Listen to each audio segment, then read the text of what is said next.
ऐसे ही उड़ाती रहोगी क्या तुम? एक तो मैं देख रही हूँ शाम होते देरी नहीं और तुम्हें घर की सारी लाइट जलाने की गंदी आदत लगी हुई है। अरे मैं पूछती हूँ कि शाम होते ही तुम्हें अपने बेडरूम में आकर बैठने की जरूरत क्या है? चुपचाप कमरे की लाइट बंद करो और बाहर चलकर हॉल में बैठो। वहीं पर सब लोग एक साथ बैठे रहेंगे तो बिजली की भी बचत होगी। अरे बहू, तुम्हें थोड़ी तो अकल होनी चाहिए। अरे जितना कम से कम हम ये लाइट का उपयोग करेंगे उतना ही कम बिजली बिल आएगा, और कम बिजली बिल आएगा तो मेरे बेटे के रुपए बचेंगे कि नहीं? वाह मम्मी जी, आप मेरे कमरे में आकर मुझे ज्ञान दे रही हैं और उधर हॉल में टीवी चलता हुआ छोड़कर आई हैं आप। क्या उसमें बिजली का बिल नहीं बढ़ रहा है आपका? अरे मैं इस घर की मालकिन हूँ, मुझे अच्छे से पता है कि कब क्या करना है। तू मुझे सिखाने की कोशिश मत करना। बस मैं तुझे जितना कह रही हूँ ना, चुपचाप तू उतना कर। चल उठ कर यहाँ लाइट बंद कर कमरे की और हॉल में चलकर बैठ। जो भी पढ़ना लिखना है ना वो सब हॉल में बैठकर करना, समझी? जितनी जल्दी हो सके कमरे की लाइट बंद कर और बाहर हॉल में आकर बैठ। ये अजीब दादागिरी है कि जब मन किया मुंह उठाकर बहू के कमरे में चलो और उसे लाइट बंद करने की धमकी दे दो। अरे प्राइवेसी नाम की कोई चीज भी नहीं है क्या? हम अपने कमरे में 2 मिनट भी सुकून से नहीं बैठ सकते? बहू, सुनाई नहीं दे रहा है क्या? जल्दी से लाइट बंद करके हॉल में आ जाओ। हे भगवान, ये कैसी सास से पाला पड़ा है मेरा। जाती हूँ बाहर, वरना चिल्ला चिल्ला के पूरा घर अपने सिर पर उठा लेंगी मम्मी जी। संगीता की शादी को अभी 2 ही महीने हुए हैं। संगीता के ससुराल में संगीता की सास, एक ननद और एक देवर है, और साथ में है संगीता का पति। संगीता की सास अपने आप को इस घर की मालकिन बताती है, और संगीता की सास के हिसाब से घर में हर चीज की बचत करने की जिम्मेदारी एक बहू की होनी चाहिए। चाहे उनका बेटा या बेटी कितना भी फिजूल खर्च कर ले, लेकिन वो अपनी बहू को फिजूल खर्च करते कभी देख ही नहीं सकती थी। यहाँ तक संगीता दिन में कभी बाथरूम में भी लाइट नहीं जला सकती थी। अगर वो लाइट जलाकर बाथरूम जाती तो उसकी सास पीछे से आकर बाथरूम की लाइट बंद कर देती। संगीता अपनी सास के ऐसे बर्ताव से बहुत परेशान थी, लेकिन वो कर भी क्या सकती थी? नई शादी थी, वो चुपचाप सब कुछ बर्दाश्त कर रही थी।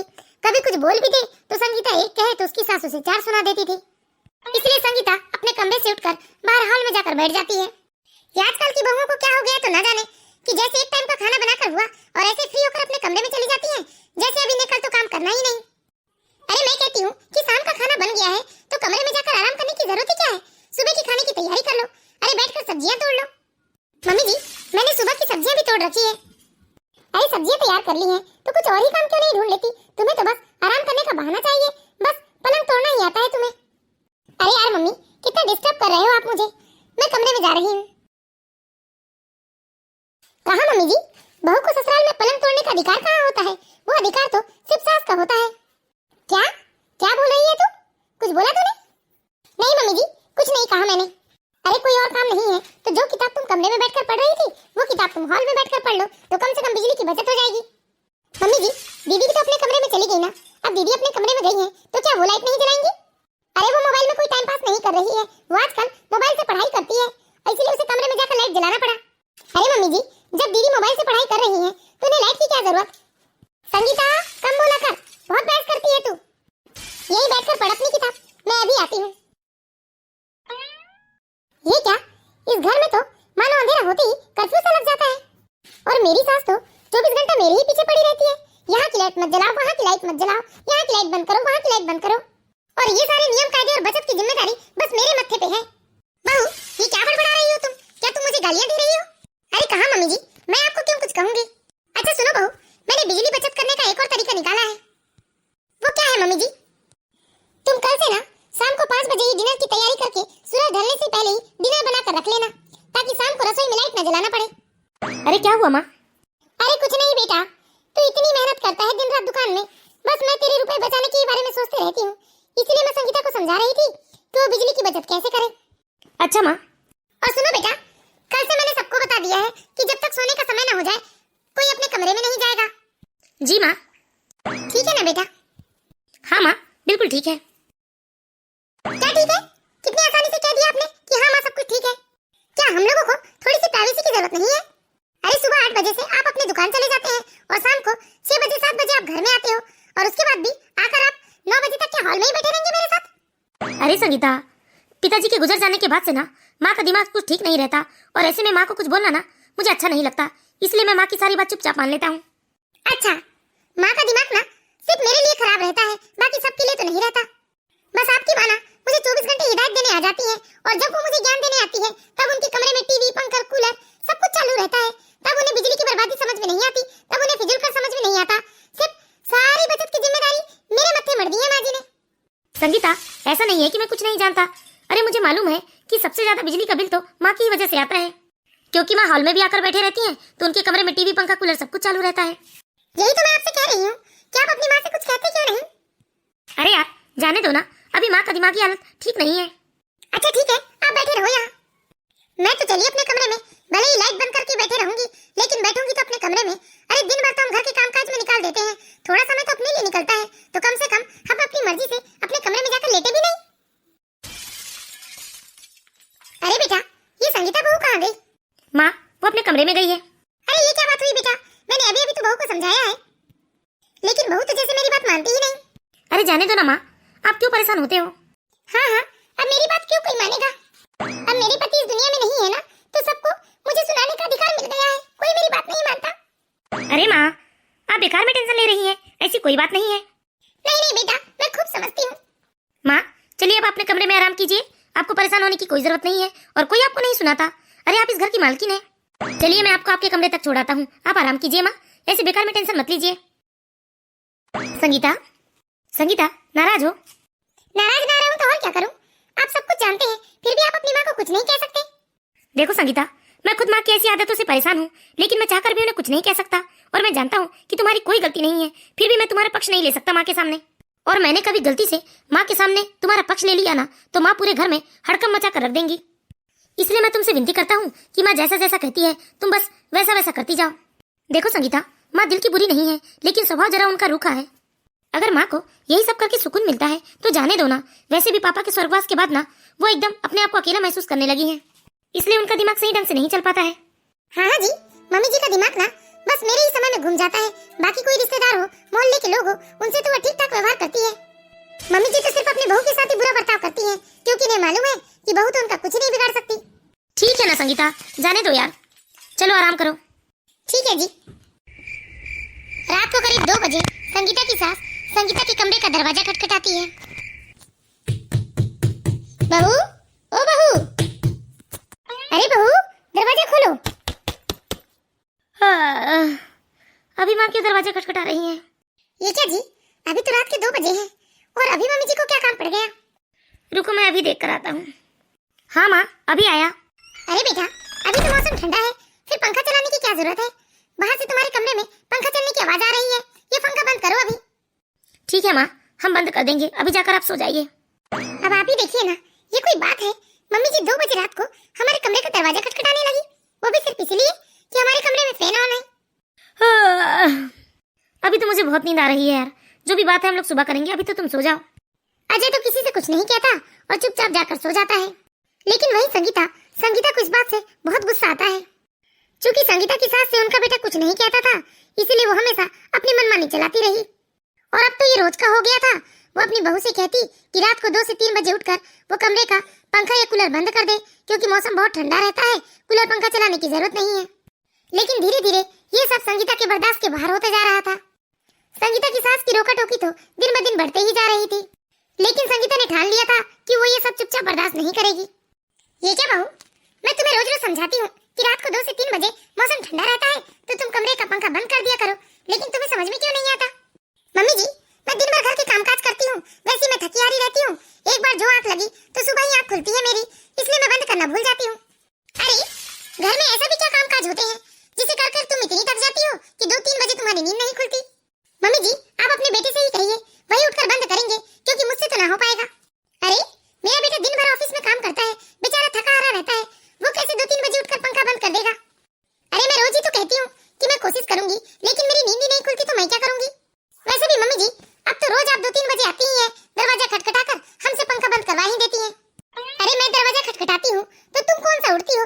दरवाजा खोलने को तो मेरा बेटा ही उठता है। हाँ मम्मी जी, लेकिन आप समझती क्यों नहीं? इस तरह आप रोज रोज 2-3 बजे दरवाजा खटखटाती हैं, जिसकी वजह से हमारी नींद टूट जाती है और उसके बाद नींद आना मुश्किल हो जाता है। अरे मैं कहती हूँ, यदि नींद नहीं आती तो जबरदस्ती बिस्तर में पड़े रहने की जरूरत क्या है? उसी समय उठकर आओ और घर के कामकाज में लग जाओ। क्या 3 बजे रात से उठकर मैं घर के कामकाज करूं? अरे और नहीं तो क्या, ये कोई बड़ी और नई बात तो नहीं है। अरे हमारे जमाने में ना हम तो 3-4 बजे रात को ही उठकर कामकाज में लग जाया करते थे। अरे विजय बेटा, जाने लगे तुम दुकान? हाँ माँ, जा रहा हूँ मैं। अरे देवर जी, आप भूल गए, देखो जरा पलटकर, आपके कमरे में लाइट और पंखा दोनों चालू है, पहले बंद तो कर दो, उसके बाद दुकान जाना। अरे बहू,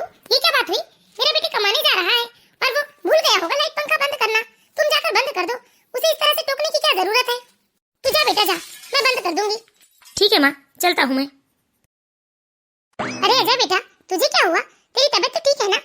हाँ माँ, तबीयत तो ठीक है, लेकिन देखो माँ, इस तरह रोज रोज आप हमें 2-3 बजे मत उठाया करो। अरे नींद पूरी नहीं हो पाती, इसलिए दिन भर थकान सी बनी रहती है। ठीक है माँ, मैं दुकान जा रहा हूँ। सुन लिया ना मम्मी जी, आप 2-3 बजे हमें रोज रोज उठाती हैं, इसलिए मेरी भी नींद पूरी नहीं होती, इसलिए मुझे भी दिन भर थकान सी बनी रहती है। और दोपहर में तो अपने कमरे में जाकर लेट भी नहीं सकती, इसलिए मेरी नींद भी पूरी नहीं होती। मुझे तो ऐसा लगता है कि कुछ दिनों में मैं बीमार पड़ जाऊंगी। अच्छा, ऐसी बात है कि मैं दरवाजा खटखटाती हूँ तो तुम लोगों की नींद खराब हो जाती है, और नहीं तो क्या मम्मी जी? ठीक है, तुम चिंता मत करो, उसका भी उपाय है मेरे पास। वो क्या उपाय है मम्मी जी? बहू, तुम रात को ना अपने कमरे का दरवाजा बंद करके मत सोना, तो मैं ही खुद 2-3 बजे आऊंगी और पंखा बंद करके चली जाऊंगी।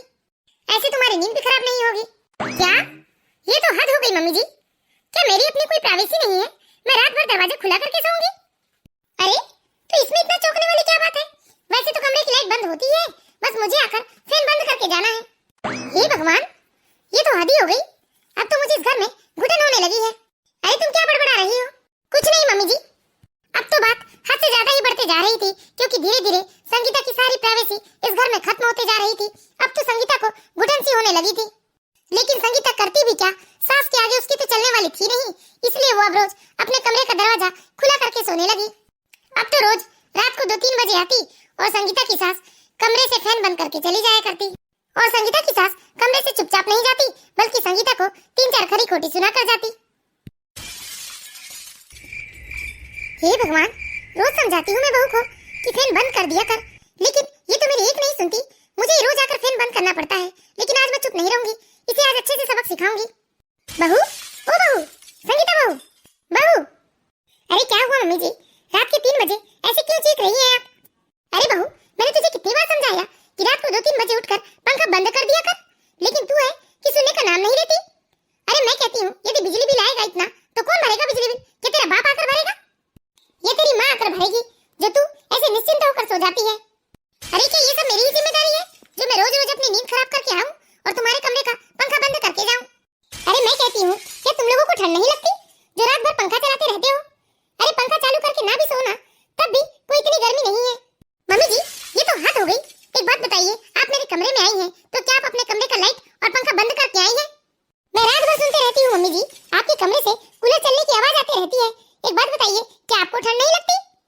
अरे आप तो कंबल ओढ़कर आराम से सोई रहती हैं, क्या सारी बचत सिर्फ बहू ही करेगी? ये क्या, समय तो देखो, सुबह के 4 बजे हैं और तुम लोग बहस कर रहे हो। रुको, मैं अभी लाइट जलाता हूँ। अरे जाने दो ना संगीता, माँ से इस तरह से बात मत करो। अरे आप हमेशा अपनी माँ के ही बारे में सोचते हैं, उन्हें बुरा न लग जाए, और यहाँ पत्नी को क्या क्या तकलीफ झेलनी पड़ रही है, इससे आपको कोई लेना देना नहीं है। अगर ऐसी बचत करना चाहती है मम्मी जी, तो फिर अपने कमरे में कूलर चलाकर क्यों सोती है? बात बताइए, क्या सारी ठंडी हमारे ही कमरे में पड़ती है, जो मम्मी जी आधी रात को आकर फैन बंद करके चली जाती हैं? आप एक बार भी अपनी माँ से नहीं कहते। अरे मैं कहती हूँ, ये हमारी सुविधा का सवाल है, इसे मम्मी जी अपने सम्मान का प्रश्न कैसे बना सकती हैं? अरे तुझे इतनी दिक्कत हो रही है तो जा अपने मायके चली जा। अरे मेरे घर में रहती है और अपना दिमाग चलाएगी। हाँ ठीक है तो मम्मी जी, मैं फिर अपने मायके ही चली जाऊंगी। अगर इस घर में मुझे केवल काम करने वाली मशीन समझा जाएगा तो इससे अच्छा है कि मैं तो अपने मायके ही चली जाऊंगी। अरे जाने दो ना यार संगीता, माँ की बातों का बुरा मत मानो, चलो सो जाओ। नहीं, अब तो मैं अपने मायके ही जाऊंगी। अरे संगीता, माँ ने गुस्से में बोल दिया। अरे आप तो खुद देख रहे हो ना कि मम्मी जी कितना गलत कर रही हैं, फिर भी कुछ नहीं बोलते हो। इसलिए मैंने फैसला कर लिया है, अब आप माँ बेटे ना आराम से रहो, मेरी यहाँ कोई जरूरत नहीं है, मैं तो अपने मायके चली जाऊंगी। और वैसे भी रात के 3 बजे से लड़ते लड़ते सुबह के 6 बज चुके हैं, अब मैं अपना सामान पैक कर रही हूँ और आज ही अपने मायके चली जाऊंगी।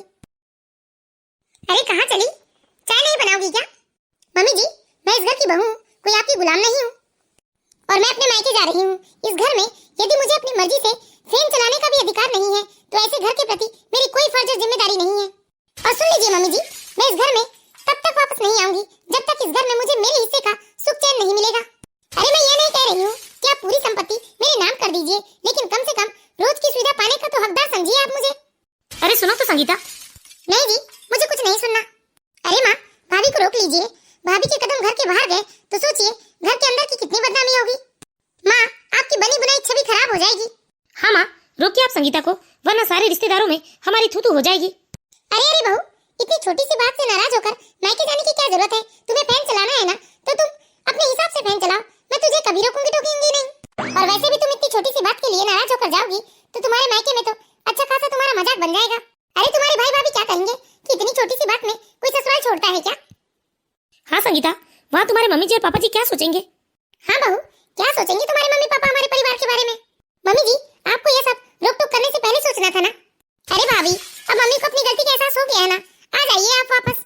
नहीं मम्मी जी, पहले आप मुझसे वादा करें कि आप आज के बाद इस तरह से रोक टोक नहीं करेंगी, हर समय मेरे पीछे नहीं पड़ी रहेंगी, तब मैं मायके नहीं जाऊंगी और ना ही ये बात कभी किसी को बताऊंगी। हाँ ठीक है बहू, इस घर में तुम्हें जैसे रहना है वैसे रहो। मैं तो बस बचत करने के बारे में सोच रही थी, तुम्हें बचत नहीं करनी है तो ना सही। और वैसे भी बहू, वो रुपए बचते ना तो भविष्य में तुम्हारे ही काम आते। अब मैं क्या करूं? अरे अपना एक कोना पकड़कर पड़ी रहूंगी कहीं। अब तुम्हें जो करना है तुम वही करो, तुम्हारी गृहस्थी है, तुम ही संभालो। अच्छा, अगर ऐसी बात है तो नहीं जाऊंगी मैं मायके। संगीता ने आज अपनी सास को बहुत अच्छा सबक सिखाया था। इस तरह संगीता की सास को अपनी गलती का एहसास हो गया और वो चुपचाप अपने कमरे में चली गई। लेकिन सच में उन्होंने संगीता को अब रोकना टोकना छोड़ दिया। तो बताइए दोस्तों, आप लोगों को हमारी कहानी कैसी लगी? यदि कहानी अच्छी लगी हो तो इस वीडियो को लाइक कीजिए और इसी तरह की मोरल स्टोरीज देखते रहने के लिए हमारे चैनल सास बहू की दुनिया को सब्सक्राइब करें।